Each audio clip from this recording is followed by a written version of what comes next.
কার জমিনে একজন সাহাবী ছিল, সবচাইতে কালো সাহাবী, যেই সাহাবীর নাম হলো হযরতে বেলাল। আজকে শুনে যাবেন তো ইনশাআল্লাহ। হযরতে বেলাল রাদিয়াল্লাহু তাআলা আনহু এমন একজন মানুষ ছিল যিনি সবচাইতে কালো সাহাবীদের মধ্যে একজন সাহাবী ছিল। তার ঘটনা আজকে আপনাদেরকে বলে যাব। ভাই, হৃদয়টাকে নরম করে দেন। ও পর্দার আড়ালের মা বোনেরা, তোমরা হৃদয়টাকে নরম করে দাও রে মা। আজকে এমন একটা ঘটনা বলে যাব। অনেক ছেলে আছেন, অনেক সন্তান আছেন যারা অনেক বেশি কালো। তারা চিন্তা করেন, আল্লাহ আমাকে কেন এত কালো বানাইলো রে। প্রিয় ভাই, অবস্থা বুজুর্গানে দিন, একটু বসে যাবেন, শুনে যাবেন, ইনশাল্লাহ বলে দিব। হযরতে বেলাল রাদিয়াল্লাহু তাআলা আনহু ইসলাম ধর্ম গ্রহণ যখন করলেন, তখনকার একটা ইতিহাস আজকে আপনাদের সামনে বলে যাব ইনশাল্লাহ। ভাইরা, একটু মনোযোগ দিয়ে শুনে যাবেন।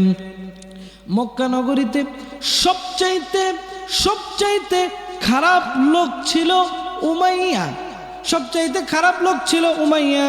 সেই উমাইয়ার বাসাতে কাজ করতেন হলো হযরতে বেলাল রাদিয়াল্লাহু তাআলা আনহু। যখন কাজ করতেন তখন হযরতে বেলাল রাদিয়াল্লাহু তাআলা আনহু দেখলেন তার একজন বন্ধু ছিল আম্মার রাদিয়াল্লাহু তাআলা আনহা।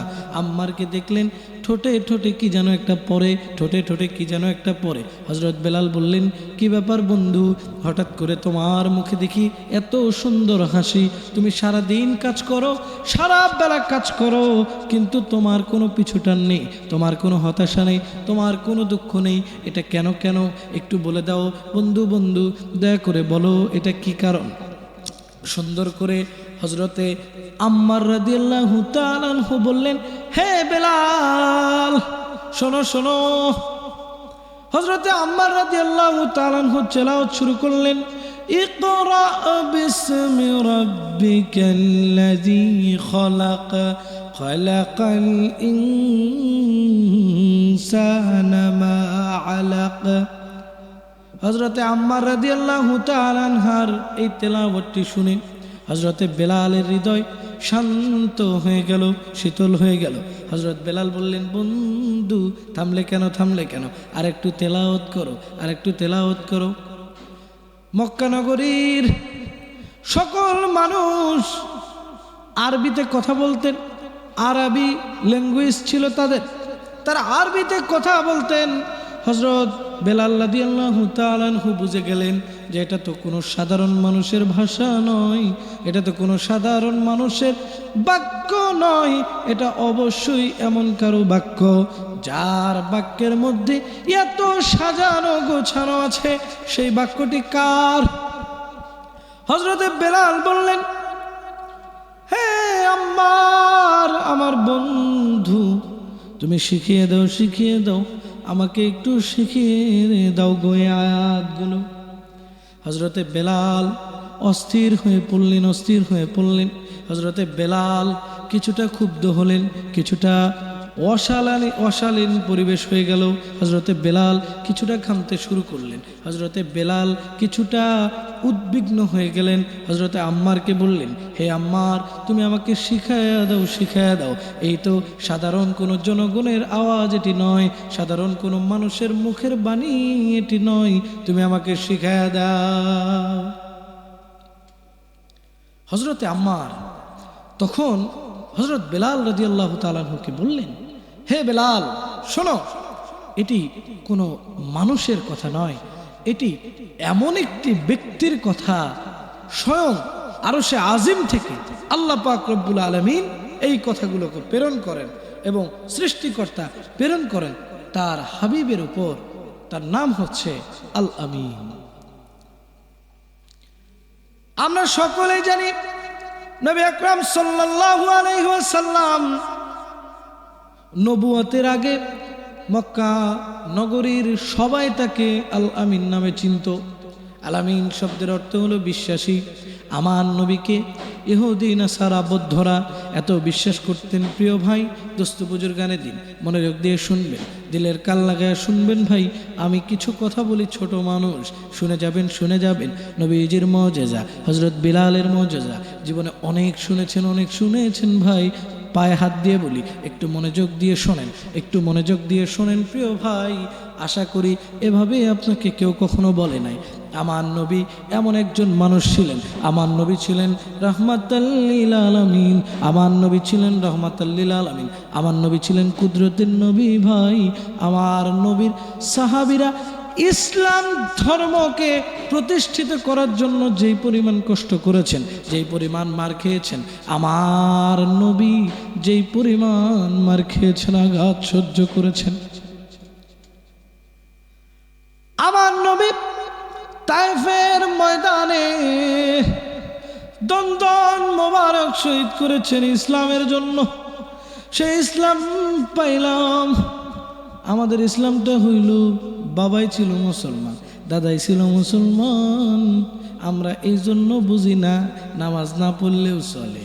আমরা দেখি হইল মমতাজের গান, মাহফিলের লোক নাই, অনুষ্ঠান হইলে লোক হয়। প্রিয় ভাই, দোস্ত বুজুর্গানে দিন, এইরকম পৃথিবী থাকবে না, একদিন না একদিন সকলের মধ্যে ইসলামের দাওয়াত পৌঁছে যাবে ইনশাআল্লাহ। যে কথাটি বলতেছিলাম বাজান, গভীর মনোযোগ দিবেন। মক্কা নগরীর সবচাইতে পাষাণ মানুষ ছিল উমর। মক্কা নগরীর সবচাইতে পাষাণ মানুষ ছিল উমাইয়া। হযরত বেলাল ছিল একজন চাকর, বোঝেন তো আপনারা? হযরতে বেলাল ছিল একজন চাকর। সে ছিল একজন, বাংলা ভাষায়, আমাদের গ্রাম্য ভাষায় যেটাকে বলা হয় কামলা, এরকম কামলা ছিলেন। হযরতে আম্মার রাদিয়াল্লাহু তাআলা আনহা বেলালের মাথায় কি একটা ঢুকে দিলেন। হযরতে বেলাল পাগল পারা হইয়া গেছে। আম্মারকে খোঁজে, হে বন্ধু শিখাইয়া দাও। হযরতে আম্মার রাদিয়াল্লাহু তাআলা আনহু বলেন, আমি হযরত বেলাল রাদিয়াল্লাহু তাআলা আনহার মধ্যে যতটা শেখার আগ্রহ দেখেছি, আমি অন্য কোনো সাহাবীদেরকে শেখার আগ্রহ দেখি নাই। হযরত বেলাল ছিলেন কালো কুসকুসে একজন মানুষ। বর্তমান জামানায় যদি কারো ছেলে কালো হয়, পরিচয় দিতে চায় না। বর্তমান জামানায় যদি কারো ছেলে একটু বিচ্ছিরি হয়, পরিচয় দিতে চায় না। বাবার ইজ্জত থাকবে না, মায়ের ইজ্জত থাকবে না। ও ভাই দেখেন, শুধুমাত্র আমল আখলাকের কারণে আল্লাহ পাক রব্বুল আলামিনের কাছে, সৃষ্টিকর্তার কাছে কিভাবে এত দামি হলেন। আমার আপনার নবী রাহমাতুল লিল আলামিন মেরাজের রাত্রে মেরাজ শেষ করে আসলেন। এসে সাহাবা আজমাইনদেরকে মসজিদে নববীর মধ্যে বসলেন। বসে বললেন, হে সাহাবীরা রে, তোমরা ডাক দাও আমার প্রাণ প্রিয় বেলালকে। হাদিস শরীফে এসেছে, হযরতে বেলাল রাদিয়াল্লাহু তাআলা আনহা, তখন তো এত আধুনিক মাইক ছিল না, তার আওয়াজ এত দূর পর্যন্ত গিয়েছে, আল্লাহ পাক রব্বুল আলামিনের আরশ পর্যন্ত গিয়েছে। আমার নবী বলেন, আমি যখন মেরাজে ছিলাম, দেখলাম জান্নাতের মধ্যে একজন সাহাবী খরম পায়ে হাঁটছে। আমি জিব্রাইলকে প্রশ্ন করলাম, হে জিব্রাইল, ওইটা কি? জিব্রাইল ডাক দিয়ে বলে, ও নবীজি, ও রাহমাতাল লিল আলামিন, এটা আর কেউ নয় যার আযান না হইলে সুবে সাদিক হয় না। আপনার এমন একজন সাহাবী যার নাম হলো বেলাল।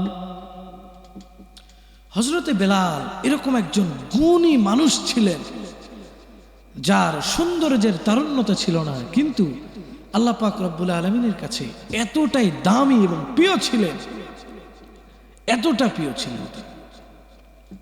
যেটি বলতেছিলাম, প্রিয় ভাই দোস্ত বুজুর্গানে দিন, গভীর মনোযোগ দিয়ে শুনবেন। আমি ছোট মানুষ, আপনাদেরকে বলার মতো কিছু নাই। আমি নবীর খচিত কিছু হাদিস থেকে কথা বলতেছি প্রিয় ভাই।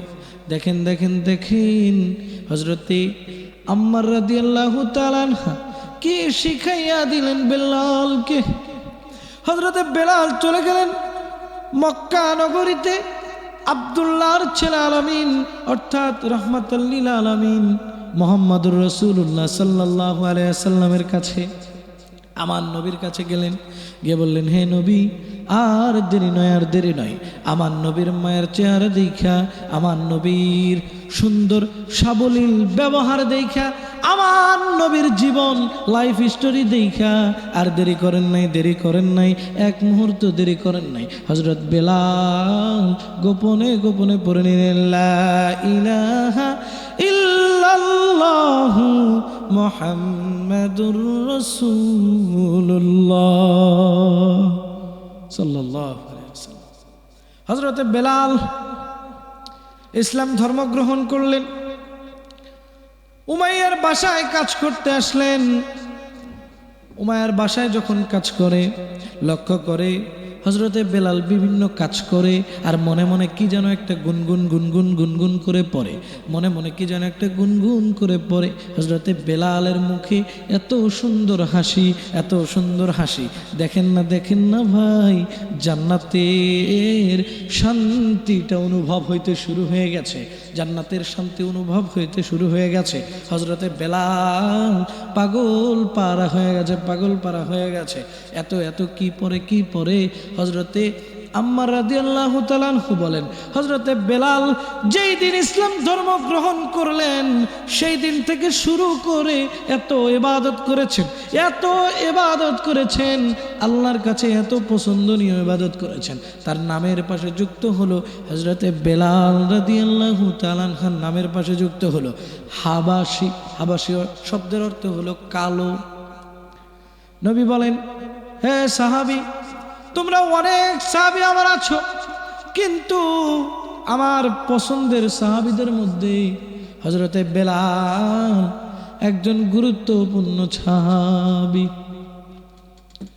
হযরতে বেলাল ইসলাম ধর্ম গ্রহণ করলেন, কাজ করে, কাজে এত মজা, তিনি গুনগুন গুনগুন করে কি যেন গাইতেছে। গুনগুন করে কি গাইতেছে আল্লাহ পাক ছাড়া কেউ বলতে পারে না। উমাইয়া হঠাৎ করে নজরে পড়ল বেলাল রাদিয়াল্লাহু তাআলা আনহা কি যেন গুনগুন গুনগুন করে গায়, কি যেন গুনগুন করে গায়। হযরতে বেলালকে ডাকা হলো। হযরতে বেলালকে ডেকে জিজ্ঞেস করলো, হে বেলাল, তুমি কি গুনগুন গুনগুন করে পড়ো? হযরতে বেলাল বলে না। তখনও ইসলাম বেশি প্রসারিত হয় নাই, আতঙ্কে আছে সবাই। গোপনে গোপনে ইসলাম ধর্ম গ্রহণ করেন সবাই, গোপনে গোপনে ইসলাম ধর্মের প্রচারণা চালাইতে থাকেন সবাই। তারপরে হযরতে আম্মার রাদিয়াল্লাহু তাআলা আনহু বলেন, বেলালের মতো এত মজার ইবাদত আমি কোনো সাহাবীকে করতে দেখি নাই।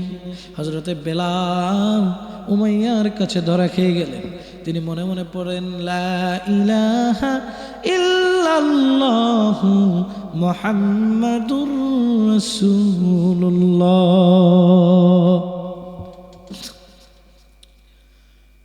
উমাইয়ার আর বুঝতে দেরি হলো না, যেটা অন্য কারো কথা নয়, এটা আব্দুল্লাহর ছেলে মুহাম্মাদের কথা। তিনি অনেকটা বিঘ্নতা প্রকাশ করলেন, হে বেলাল, আমি এত কঠোর মানুষ, আমি এত কঠোর একজন মানুষ। ওই সময় মক্কা নগরীতে যতগুলো ধনী ছিল, ধনাঢ্য ব্যক্তি ছিল, যে কোনো ব্যবসার কাজে, যে কোনো বিষয়ে এই উমাইয়ার সহযোগিতা নিত। উমাইয়া ছিলেন কাফেরদের সরদার, তিনি ছিলেন মুনাফিকের মুনাফিক, সবচেয়ে বড় মুনাফিক। ইসলাম ধর্ম যেন কোনোভাবে গ্রহণ না করতে পারে কেউ, এই জন্য তিনি যত ধরনের ব্যবস্থা আছে করতেন। উমাইয়া জেনে গেল যে তার কাজের ছেলে হযরতে বেলাল ইসলাম ধর্ম গ্রহণ করেছে, তার সাথে আম্মারও ইসলাম ধর্ম গ্রহণ করেছে। এবার পুরা রাষ্ট্র জুড়ে বয়ান করে দিলেন, এলান করে দিলেন, হে মানুষেরা, তোমরা আসো, কালকে আমার বাসায় একটা রাজপ্রাসাদ সাজানো হবে, আমার বাসায় তোমাদের দাওয়াত, তোমরা সবাই চলে আসো। কেউ জানে না কিসের দাওয়াত, হঠাৎ করে জড়ো হয়ে গেল। পরের দিন সবাই যখন জড়ো হয়ে গেল, পুরা বয়ানের মধ্যে পুরা জনসমক্ষে বলে দিলেন, উমাইয়া, হ্যাঁ মক্কা নগরীর বাসী, ওই যে আব্দুল্লাহর ছেলে মোহাম্মদ নিজেকে নবী দাবি করে, সেইটা বেলাল অ্যাকসেপ্ট করেছে, সেইটা আম্মার অ্যাকসেপ্ট করেছে। কি করা যায়? মক্কা নগরীর সমস্ত কাফেররা মিলে বসে পড়লেন। সিদ্ধান্ত গ্রহণ হলো, যুবকদেরকে ডাকা হলো, কে কত নিম্নমানের কত উচ্চ মানের শাস্তির কথা বলতে পারে। এই যুবক ভাই, ইসলাম এমনি এমনি আসে নাই, রে মা বোনেরা, এমনি আসে নাই। আপনার ছেলে ফজরের ওয়াক্ত হয়ে যায়, ঘুমায়া থাকে, আপনি বাবা হইয়া, আপনি মা হইয়া আপনার ছেলের শরীরে কম্বল দিয়ে শীতের দিনে ঢেকে দেন, আর আপনি দাবি করেন আমার ছেলে আমার কলিজার টুকরা। হ্যাঁ মুরব্বীরা, আপনার ছেলে যদি ফজরের নামাজ না পড়ে, আপনার ছেলে যদি জোহর না পড়ে, আসর না পড়ে, মাগরিব না পড়ে, আল্লাহ বলেন, হে বান্দা, কঠিন কিয়ামত এত কঠিন হবে, বিচারের দিন আমার আল্লাহ যখন একটা হুঙ্কার দিবে গো, কিয়ামতের দিন যখন একটা হুঙ্কার দিবে, সমস্ত নবী কুল সিজদায় পড়ে যাবে। আবার আপনার নবী রাহমাতাল লিল আলামিন সিজদায় পড়ে বলবে, ইয়া নফসি ইয়া নফসি ইয়া হাবলি উম্মতি ইয়া হাবলি উম্মতি। আমার নবী চিন্তা করবে, হে আল্লাহ, আমার উম্মতের কি হবে?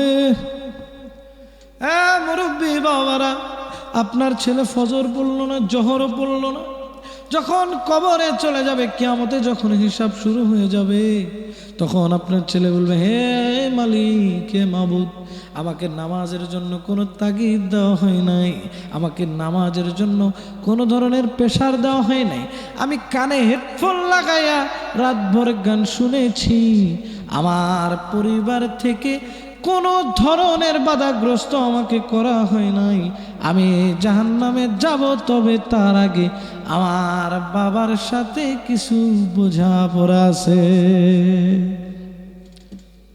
ওই কঠিন দিনে আপনার কি হবে?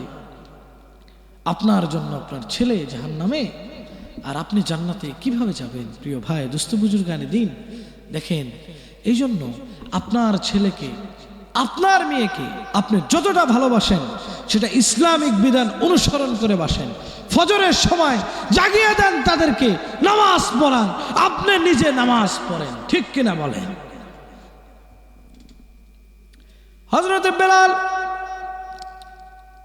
সমস্ত মক্কাবাসী একত্রিত হয়েছেন, সমস্ত মক্কাবাসী একত্রিত হয়েছেন, বিভিন্ন শাস্তির কথা বলা হচ্ছে, একের পর এক শাস্তি শুরু হয়ে গেল। হযরত বেলাল রাদিয়াল্লাহু তাআলা আনহুকে মক্কা নগরীর গরম বালিতে রশি লাগাইয়া টানতে টানতে নিয়ে যায়। হাদিস শরীফে এসেছে, বাজান রে, হযরত বেলাল কান্নাকাটি করে। হযরত বেলাল রাদিয়াল্লাহু তাআলা আনহুর মুখে হাসি, এটা সেই যেন তেন হাসি নয় রে বাজান, এটা যেন তেন হাসি নয়, এটা জান্নাতের সুখের হাসি, এটা জান্নাতের সুখের হাসি। একজন ইমানদারের কাছে দুনিয়ার ভয়ঙ্কর আযাবের থেকে জান্নাতের শান্তি অনেক গুণ বেশি। আরে বাজান, হযরতে বেলাল রাদিয়াল্লাহু তাআলা আনহুকে গরম বালিতে খালি শরীরে টানতে থাকলেন। শরীরে কিছু কিছু হাদিসে উল্লেখযোগ্য হাদিস, বুখারী শরীফের হাদিসে বলা হয়েছে হযরতে বেলাল রাদিয়াল্লাহু তাআলা আনহার পিঠের চামড়া পুরে কালো হয়ে গেল, চাকা চাকা হয়ে গেল, চাকা চাকা হয়ে গেল। প্রত্যেক দিন একটা করে শাস্তি দেয়, আর উমাইয়ার লোকজন পুরা মক্কা শহরে ছড়িয়ে দেয় হযরতে বেলালকে কিভাবে শাস্তি দেওয়া হয়। এই কথাটি এই কারণে ছড়িয়ে দেওয়া হয় যাতে নতুন করে কোনো মানুষ ইসলাম ধর্ম গ্রহণ না করে। এই ইসলাম ধর্ম আমরা যতটা সহজে পেয়েছি, সাহাবা আজমাইনরা ততটা সহজে পায় নাই। এই জন্য হেলায় খেলায় এই ইসলাম ধর্মকে আপনারা শেষ করবেন না। হযরতে বেলাল রাদিয়াল্লাহু তাআলা আনহু